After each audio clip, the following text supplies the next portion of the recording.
ప్రైజ్లో ప్రభునందు ప్రియమైనటువంటి దేవుని పిల్లలకు ప్రభు అయిన యేసుక్రీస్తు వారి నామములో వందనాలు శుభాలు మీకు తెలియపరుస్తూ ఉన్నాం. పిల్లలు గడిచిన దినమంతా కూడా ప్రభు తన కృపావాత్సల్యములో భద్రపరుచుకుని క్షేమమును ఆరోగ్యమును ఆయుష్ను అనుగ్రహించి నూతన దినాన్ని ప్రభు మనకు అనుగ్రహించారండి. 2025 సంవత్సరము 6వ నెల 13వ దినాన్ని ప్రభు మనకు అనుగ్రహించి మరి రోజు దేవుని వాక్యము యెహోవా దృష్టి ఆయన యందు భయభక్తులు గలవారి మీదను ఆయన కృప కొరకు కనిపెట్టి వారి మీదను నిలుచుచున్నది. కీర్తన గ్రంథము 33వ కీర్తన 19వ చరణం అండి. వాక్యము నమ్మదగినది, పూర్ణాంగీకరమునకు యోగ్యమైనది. దేవుని వాక్యం సెలవిస్తోంది.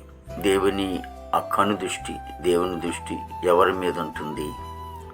ఎందుకంటే దేవుని దృష్టి ఎవరి మీద అయితే ఉంటుందో వారు ఆశీర్వాదకరంగా ఉంటారని లేఖనాల ద్వారా మనం గమనిస్తూ ఉంటున్నాం.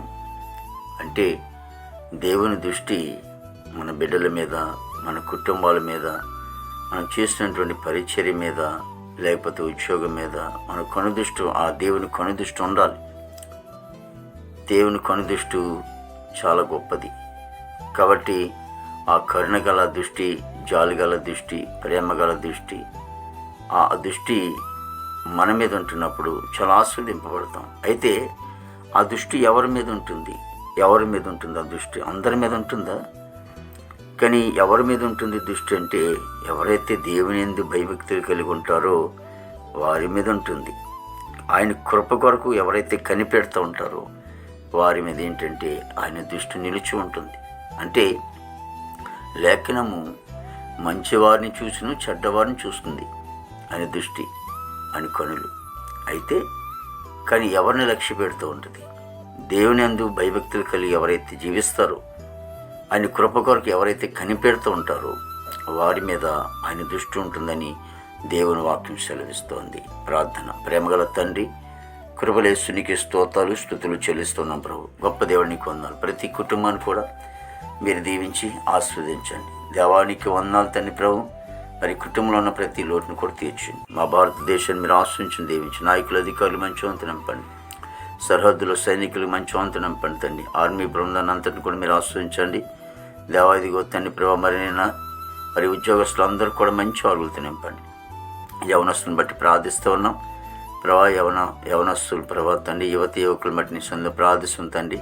చెడు వ్యాసల నుంచి దూరపరచని ఎంతోమంది త్రాగుడికి బానిసలై ప్రేమను ముసుగులో పడి త్రాగుడు, గంజాయి, పానపరాగు, పొట్టుగా డ్రగ్స్ వాళ్ళు ఎంతోమంది యువకులు కూడా పాడైపోతున్నారు. అయినా వాళ్ళందరినీ కూడా నీతి మార్గంలో నడిపించుకొని ప్రార్థిస్తుంటే నీకు అన్నాను.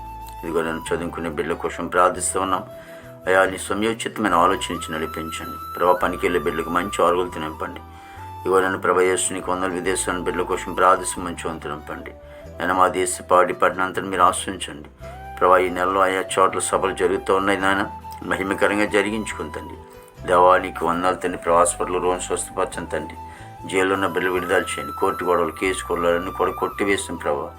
దేవాదిగో రక్షణ లేని రక్షణ దయచేయండి ప్రభావ. వివాహం లేని బిడ్డలకి వివాహం తెచ్చండి. గృహం లేని వారి గృహం తెచ్చండి.